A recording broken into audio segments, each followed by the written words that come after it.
Hey, what's up, everybody? This is Gary Holt from Exodus and formerly from Slayer, and you're listening to The Razor's Edge.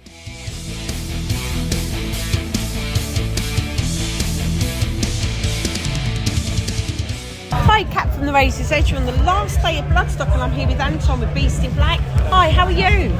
I'm fine, thank you. How are you? I'm good, thank you. It's a bit warm, but we're all surviving, aren't we? It's your first time at Bloodstock. How are you finding it? It's been pretty nice. You know, we played quite early, Yeah.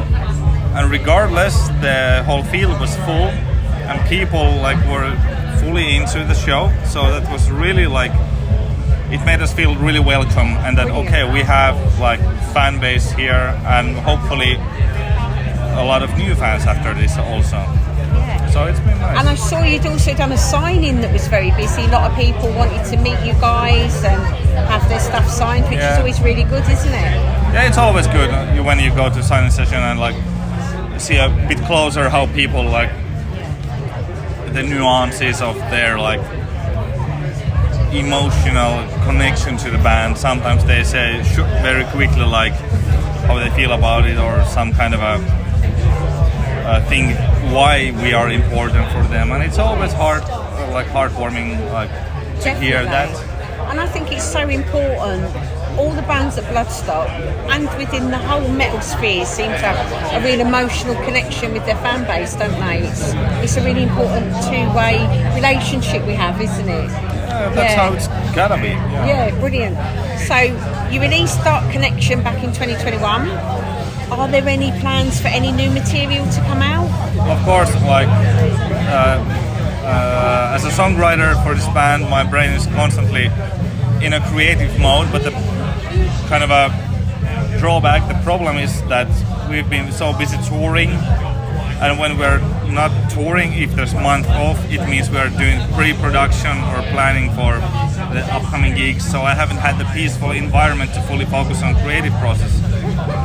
Even though there's music, but I cannot really grasp it fully, 100%. I cannot do it, and that's why we need a longer break, which is gonna happen after this August. From September on, there's gonna be half a year or more, something like that. No live shows, and that's when we're gonna focus on creative process, and hopefully we'll be fast and effective, and hopefully I can find out the themes and topics quite fast, because you gotta work out the visuals also. What's the visual the image of the... Yeah, definitely. So what is that process like for you? You were just saying you need some time. Do you sit down and do you envision what you want the end product to look right, and then you can put all the components in, or do you guys just go in the studio and go for it? No, I'm because I write all the songs by myself, except for the second album where I had some help for the lyrics from my friend Paolo Ribaldini. He wrote 20% of the lyrics, but other than that, it's always music. I write it completely, home, alone. We don't go to rehearsal place or anything like that. And after that I start to think, okay, which kind of visual ideas or themes could fit to which song. So I'm thinking okay, maybe this can go to this song number XXX, and this song can go to XYX, and so forth. It's a controlled chaos. It's impossible to explain clearly to anyone. I've never been able to fully clarify it in any interview.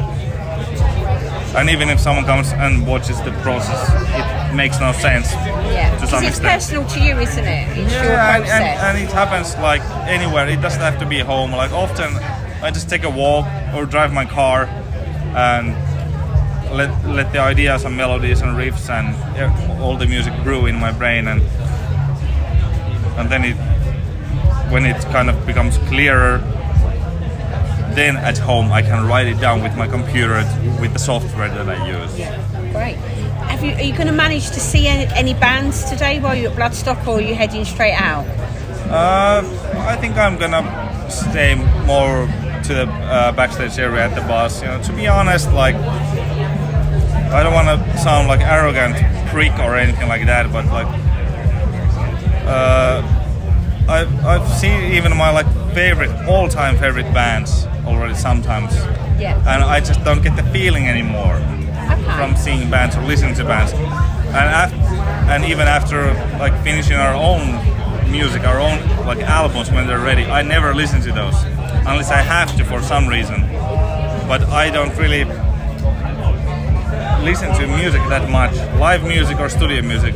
But if I listen, it's usually like for the last 4 or 5 years been like Eurodance, Eurobeat in backstage before the shows.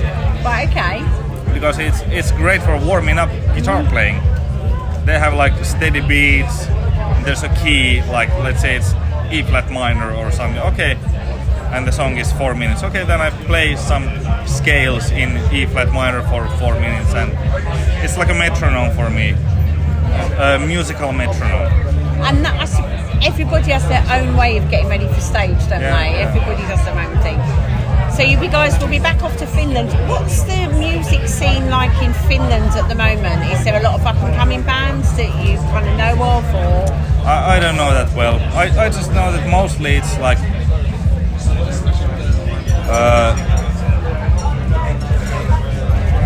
let me answer it this way. Like if I think of the 80s, for example, it doesn't matter what genre I think of. It's always like, wow, there's great music in pop or metal or hard rock.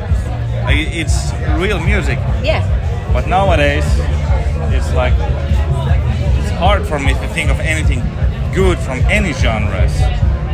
There are some bands, like in metal at least, like, but there are also like a bit older bands, which have the kind of, Nightwish is really legendary band, and the main guy from Nightwish, Tuomas Holopainen, I respect him like the most from the Finnish music scene.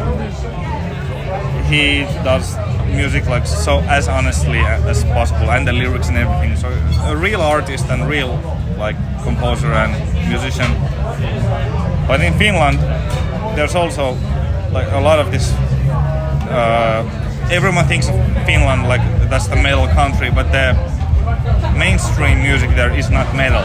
Right. And that is really, really bad. Okay. Like everywhere else in the world, in my opinion. I'm just saying this is my opinion, not a fact, but I'm really picky with my music. It really has to be like, you gotta have the melody and chord progression and the production, so the sounds and everything is like somehow resonating in me in a genuine way. But nowadays it's just so, something is really off. So. Well, thank you so much for your time. I know you guys are busy, so I appreciate the time you've given us today. Sure, my pleasure. Thank you.